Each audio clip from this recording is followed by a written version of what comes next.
రాజ్ సంవత్సరాల తరబడి ఈ పెయిన్స్లో ఉన్న వాళ్ళు పెయిన్ కిల్లర్స్ వాడుతూ ఉండడం చూస్తుంటాను.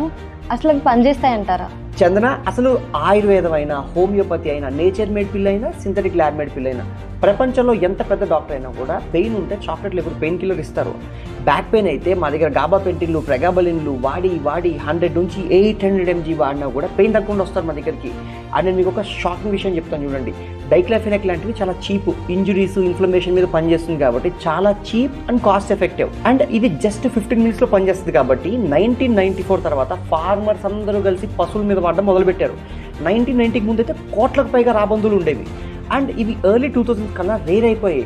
అవి తిన్న పశువుల అవశేషాలు చూస్తే మొత్తం డిఫరెంట్ డైక్లోఫెనాక్. అలాంటిది ఈ బ్యాక్ పెయిన్ ఉన్న వాళ్ళు భరించలేక నొప్పిని సంవత్సరాల తరబడి మందులు వేసుకుంటూ ఉంటారు.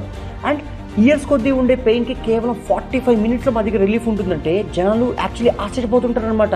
అండ్ ఇదేదో ముందే తెలిస్తే ఇన్ని సంవత్సరాలు పెయిన్ రిలీఫ్ కోసం పెయిన్ కిల్లర్స్ విపరీతంగా వాడే వాళ్ళం కాదు కదా అంటారు.